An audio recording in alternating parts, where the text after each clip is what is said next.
And so then I said, yeah, but only for $500. Oh shit. We're gonna cut this, right? Because Absolutely, we'll fix it in post. She can't peg me. No. No, I'm a man. What's she? Right. We'll fix it in post. So we'll fix this in post too. I'm big in stealing the thunder, so if I say I'm ugly, that way when somebody comments, they go, "Oh, well, he knows." Yeah. And he's a ginger kid. Yeah, you know. They Anyway, don't get a chance. we were talking about Batman R.I.P. We got to the part where we had the very touching sequence where he is kind of given a guidance into finding himself by the homeless man that he encounters. And then naturally that's before he goes into Zur-En-Armor mode. It is. It's kind of what drives him to finding that. And it turns out that backup mentality was something that he installed in himself during those mental conditionings he went under with Simon Hurt and Strange and all those. Because he was suspicious of them, and it turns out he just had to wait a few years. It turned out that his suspicions were absolutely correct. Just on time. Yeah, a little bit. So, and while this is going on, the Black Glove is, of course, coming together. Right. They've taken out Alfred. They've taken out Nightwing. They've taken out Dick Grayson is Nightwing. They've taken out Tim Drake. And then we had some concurrent things going on, including Heart of Hush, which happens right before R.I.P. So not only do you have what's happening with R.I.P., you've got the Heart of Hush stuff on the line. Right. Not long before, if not overlapping slightly, which was, again, dealing with Scarecrow and Thomas Elliot. So, not a good week to be Batman. Hush is good. Best villain. If only for Jim Lee. Although Paul Dini did a really good job, and check out House of Hush now starting in Batman Streets of Gotham. And do it or your mother will die. Not really. Don't threaten their mothers. I didn't say I was gonna kill their mother. I just said she would die. I know people. Yeah, we're gonna die. Hopefully not before we're old and have tons of ginger kids. But and spread the word that gingers don't have souls. Because we don't. Well, it doesn't matter. I'm Catholic, so I'm going to purgatory no matter what. That's fine. And I'm probably going to hell because my friend Chris called me a heretic. So that's a different conversation for a different time. Oh, he's not going to watch this. But we continue with R.I.P. Batman naturally overcomes the. He's the fucking. He's the goddamn Batman. As Frank Miller so succinctly put it. And so he eventually figures out what's going on here. Dick Grayson gets saved from utter. Alfred, I believe, at some point takes a big stand for himself. Yeah. And Batman, Joker gets involved too. The Black Glove comes to Joker. And this is the last time, I think it's worth noting, that this is the last time we see Joker for a while. Yeah, Joker disappears after this arc. I believe it's Batman. That was Batman, so... Well, I mean, unless you want to count Final Crisis, but... Final Crisis happens right after this. Right, and... Literally right after it. Final Crisis is for the next segment, though. And that'll be mostly me. Well, we got time, but we got to finish up R.I.P. first. Well, true, yeah. So, we'll get back to R.I.P., then we'll get to Final Crisis.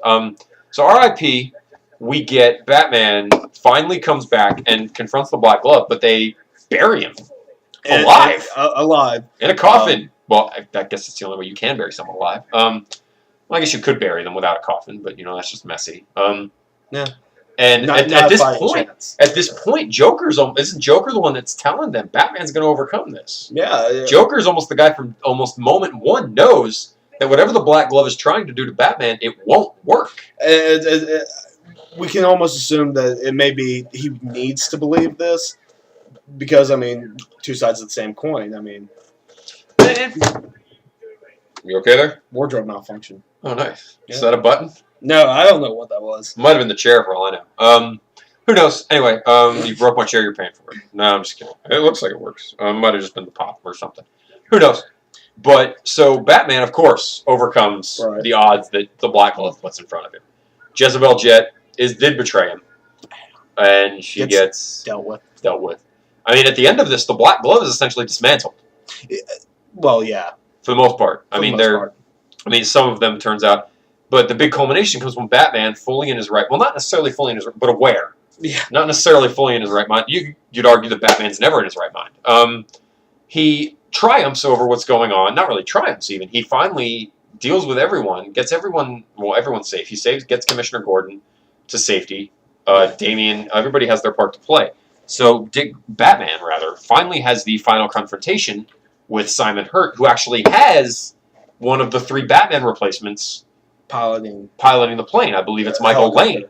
Helicopter. It's Michael Lane who becomes Azrael. Yes. And that was part of the 3 Ghosts of Batman arc, which preceded the Black Glove, we think. Because you can see we obviously did our research before this started. Like I said, I flipped through for like 5 seconds, and then got busy reading Batman and Robin. Yeah, that's what happened. We'll talk about Batman and Robin in a minute. But so we have the final confrontation where the helicopter explodes. Batman goes down. Lane goes down. Hurt goes down. They're all dead, but not really. We see Dick Grayson holding the cowl.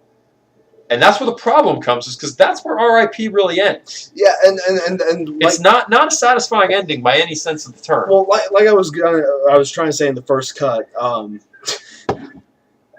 the mystery first cut you'll never see. Right. My big problem with this, my only problem with this, because I mean, like I said, I mean, it brought me to tears. It's beautifully drawn, well written, of course, superbly written. It would have been really cool if Andy Kubert or somebody could have done it. But, I mean, Tony Daniel did, at the time, I think, turned a lot of detractors away by the artwork he turned in. Yeah. And he's gotten better, too. So, he has, as he's progressed. Still trying to forget Battle for the Cowl, but... Okay. We'll mention that briefly.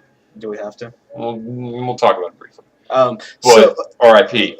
R.I.P. The only problem I have with it is the ending. Is that it's a very unsatisfying ending. Well, no, I didn't find it unsatisfying. It's just it's not what it was promised to be. It's true because sure, R.I.P. They put that in comic books, or the death of Batman. We know it's not permanent. We know this.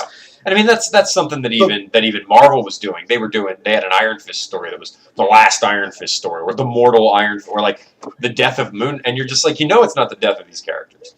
And there was even the rumors that R.I.P. didn't stand for rest in peace, that it stood for something else. Right. And an event when we never really do find out what R.I.P. stands for. It's never explicitly stated that it stands for rest in peace. I don't think. No. Just R.I.P. is a very ominous term. Right. So, but like I said, you get that ending where basically Dick Grayson's left standing with the cowl. Not that that's foreshadowing or anything. English majors. None. Foreshadowing. A sequence that hints at something later to come. And no, I'm not saying Dick Grayson is going to be Batman. No. Anyway. So, I mean, it wasn't so much that, helicopter goes boom, and then we have Dick just like, that didn't bother me. It was just, it's not what we were promised. The story was shame on you, Grant. But that was a big issue I had with it at the time, is that R.I.P., the real conclusion to R.I.P. didn't happen in R.I.P. at all. It was last rites, and now what's currently been done. Yeah, and right now it kind of picks up literally right after. Right after R.I.P. We're getting right now in the ongoing Batman title, written by Grant Morrison, drawn by Tony Daniel, reuniting the art team, or rather the creative team, to tell the missing story that, quite literally, as I've mentioned in the video where I talked about it, bridges the gap between Batman R.I.P. and Final Crisis.